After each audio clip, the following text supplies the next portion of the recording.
matin. Et retenez bien ce chiffre, 350 millions de dollars relatifs aux pertes dues au gaspillage du pain. Les subventions de l'État en représentent près du tiers, un important manque à gagner que le ministère du Commerce tente de combler, notamment en sensibilisant les consommateurs. Nesseline Ben Saïdi. Classés parmi les grands consommateurs du pain à l'échelle mondiale, les Algériens consomment près de 50 millions de baguettes au quotidien. Malheureusement, 10 millions de baguettes finissent dans la poubelle ou pire encore, dans les coins de rue. Des fois, il يفضل. واش دير فيه الباقي؟ ها؟ واش دير؟ نديرو في الساشي ونخليه في بلاصة نقية. J'ai acheté trois. Oui, c'est suffisant. Est-ce qu'à la fin du repas, il vous reste toujours du pain? Bien sûr. Qu'est-ce que vous faites avec? Je mets dans le congélateur. Selon le ministère du Commerce, les chiffres relatifs au gaspillage du pain s'élèvent à plus de 350 millions de dollars par an. Un chiffre choquant, sachant que la subvention de l'État pour ce produit de large consommation est estimée à plus de 15 milliards de dinars, soit 120 millions de dollars. Nous sommes de gros consommateurs de pain, comme vous pouvez le remarquer aussi à travers les fast-foods, les restaurants. Et vous avez des corbeilles achalandées pleines de pain. Et si un morceau est touché par l'un, il n'est pas consommé par l'autre. C'est des quantités astronomiques qui sont collectées chaque jour par les sociétés de nettoyage. Chaque semaine, les agents de l'entreprise Netcom ramassent pas moins de 10 tonnes de pain rassis, soit 40 000 baguettes retrouvées dans les poubelles et souvent jetées anarchiquement.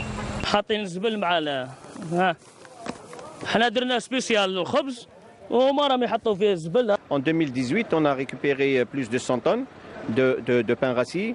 Pour l'exercice écoulé 2019, on a fait plus de 144 tonnes, c'est-à-dire plus de 45 tonnes. 45% de quantité de plus. Une consommation excessive due principalement au coût de la baguette vendue entre 10 à 30 dinars seulement. Si on ne concerne pas que les consommateurs, les pouvoirs publics qui sont en train toujours de subventionner le pain blanc. Alors nous, on avait fait appel à revoir cette subvention, le système de subvention. Tant que la baguette coûte moins de 10 dinars, vous savez, je donnerai un exemple comme ça qui va donner des idées. On s'arrête, on stationne le véhicule, on paie 50 dinars, on achète 5 baguettes à 50 dinars. Donc pour dire que la baguette de pain chez nous, elle n'a pas de valeur. Pourtant, pour la fabrication de cette même baguette, l'État dépense plus d'1 milliard de dollars annuellement pour l'importation du blé tendre. Une situation qui porte préjudice à l'économie nationale, d'ores et déjà fragilisée. Je dirais socialement et économiquement, on est en train de se faire du mal. Le pain qu'on jette, ça coûte de l'argent. Les Algériens ne savent pas que à peu près 70% de cette baguette est importée avec des devises fortes.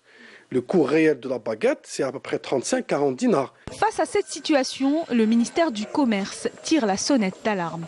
Une commission multisectorielle chargée de la lutte contre ce fléau est installée. Accompagné par nos inspecteurs, par nos spécialistes qui vont expliquer, comme j'ai essayé de le faire à travers votre chaîne, pour ce qui est du coût gaspillé, du coût de la baguette, comment on fabrique le pain, quels sont les différents types de pain, comment on peut conserver le pain. Cette campagne de sensibilisation incite aussi les citoyens quant au changement du mode de consommation en optant pour un pain complet et sain et contribuera à éradiquer 70% du gaspillage.